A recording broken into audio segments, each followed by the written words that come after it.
For those of you who don't know me, I'm Juan Bruce-Novoa. I'm a professor here in Colombia.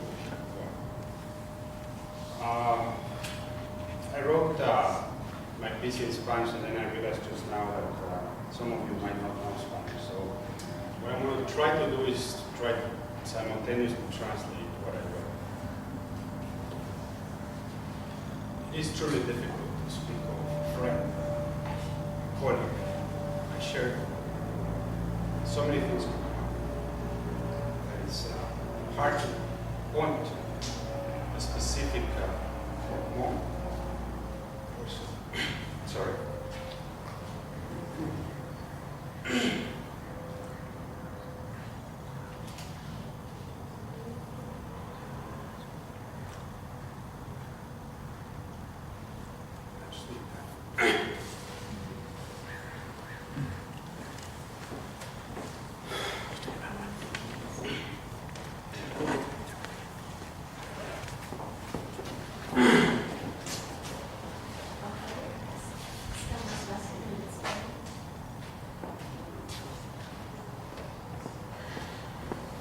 I'm sorry.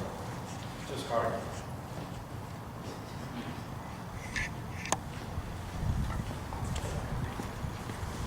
We shared a lot. I had lots of conversations with him. We spoke about everything. And I think Juan Carlos really pointed to one of the core things about Juan. He will question everything.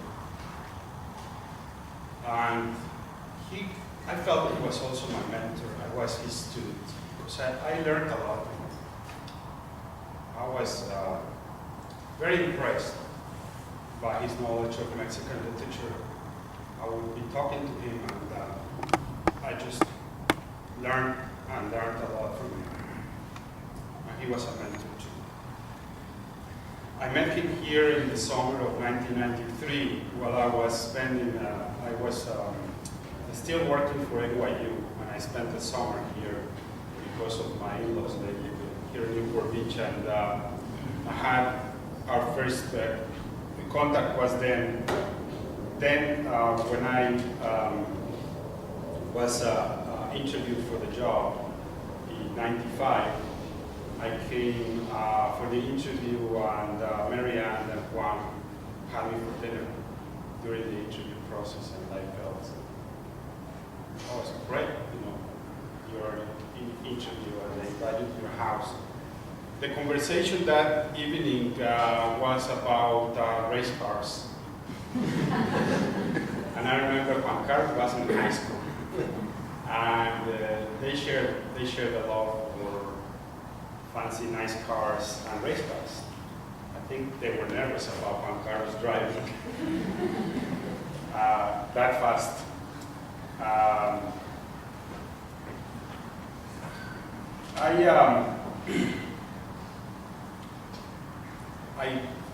During that trip, I also went with him to a bookstore with very, very old books. And I remember him, the owner of that bookstore knew him, obviously personally, because he was a serious client. And he would look for special books, special collections. He treasured the object of the book. And I thought, wow, the Juan Bruce's library must be an amazing library, because he was always on the lookout for great books. Obviously not only great books, but so many more things, art, objects. He was very special on that. Soon after I arrived to Irvine, he invited me to co-teach a class with him. And I think you were there too, with Jaime Rodriguez. And the class was about Mexican culture from 1950 to 1968. And I was so impressed because he started talking about art, architecture, film. His knowledge went far beyond the classes on, for example, the construction of the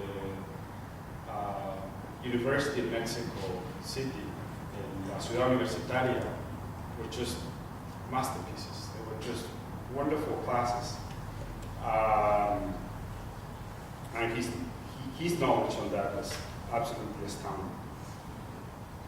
I also like to share my trip to Germany. I think Karen stole it from me. But it's much more recent. He was very generous to make Victoria also invite me to Germany. And we went together to Düsseldorf in February of 2008. And it was a very impressive trip because from the beginning I went with Juan, and he would take me to the best places in Düsseldorf. He had, as you can see, great taste for good coffee, good bakery, and he would take me to the right place at 5 p.m. the right cafeteria. No, I don't know what you call it, cafeteria. What do you call it? No, yeah. He would take me to the best. And also I remember that he was pushing me and pushing me to eat deer. And I said, Juan, I'm sorry, no, what is that, deer? I don't want to eat deer. And so we went to a restaurant in Düsseldorf, and he said, this is the best restaurant in Düsseldorf. And it was packed. It was no room. So they said you have to wait. There were no reservations available for that restaurant. And so they had us stay in a bar nearby. And we were waiting for, I think, almost 2 hours for a table. I was desperate. I was hungry. I was angry. You can see that. If I don't eat, you're in trouble.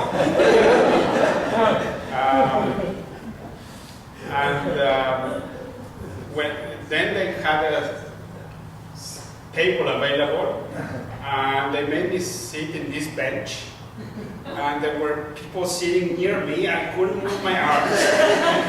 And I said, what is this? Juan, what is this? Is this the best restaurant? I can't believe this. I said, wait. And so he ordered the deer.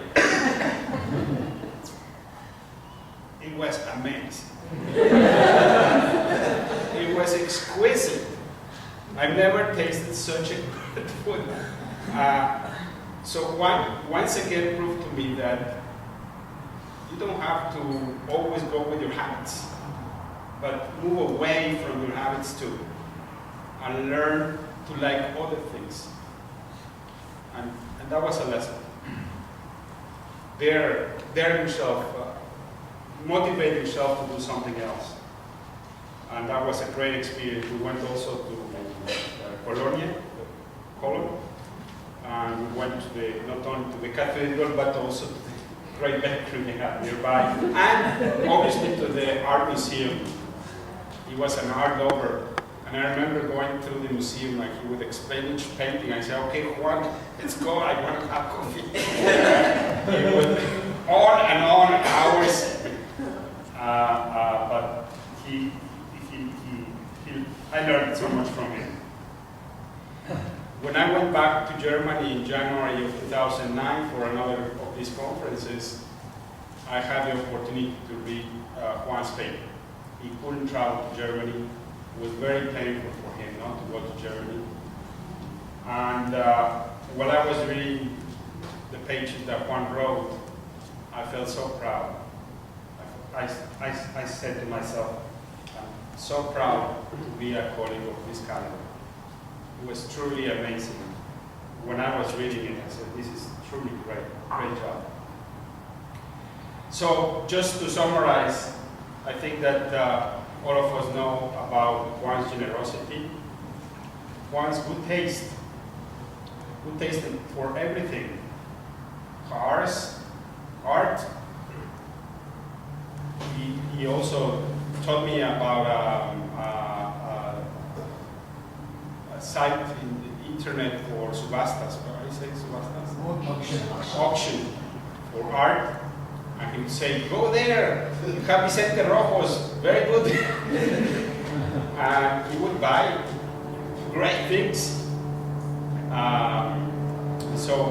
A friend of mine, Marquette Seydoux, would say that it was amazing because Juan's house was so similar to Juan Garcia's house because of so much that they shared. Juan obviously, and he said this, is very fascinating. Juan Garcia Ponce was his idol, so he said he would sign Bruce-Novoa. Not Juan Bruce-Novoa, but Bruce-Novoa. And I asked him, why not Juan Bruce-Novoa? He said, because Juan, there is only one. That's Juan Garcia Ponce. He had good taste for art, he had good taste for restaurants, he had good taste for clothing. He was always impeccable, so elegant. That was amazing. Every time it struck me like, wow, I would never think of that combination. Like, really incredible taste. And I would see it also in his PowerPoint presentations. I remember attending one of his classes for humanities core course, and he did this PowerPoint where he would just simply combine colors in the background and in the letters. But the colors of the PowerPoint was just like, I was not even reading the text, I was thinking, wow, this is a great, incredible color combination. Food, you name it. Such a great taste for everything. Intelligence, I think, one score attributes that I would say. He would always question everything, and he would go against the grain. He would tell you things that canonical criticism, you assume because of canonical criticism of some things, and then he would give you a different perspective on things. And your first reaction would be, oh, this is crazy, wow. No, I don't agree. But the more you thought about it, the more you knew that Juan was right. Maybe because of that, some people had certain animosity, felt that couldn't understand Juan. But I think that he created that. He created that sense of questioning for everything that brought him apart as a critic. He was a perfectionist, and he, as Marianne, we were talking about his last writings, and Marianne told me that, so I said, well, why don't we publish Juan's unedited writings? And she was hesitant about it. She said, well, the problem is that whenever Juan gave a talk, he would work and work and work on that talk to make it publishable. He would not just say simply, as some of us do, oh, you know, that's it. Go publish it. No, he would just be a perfectionist until he felt that he was right. He was right. He wouldn't. He wouldn't do it. I saw Juan a few days before he passed away in the hospital. I told him, when I come back, I hope to see your house, and we'll continue our conversation. Unfortunately,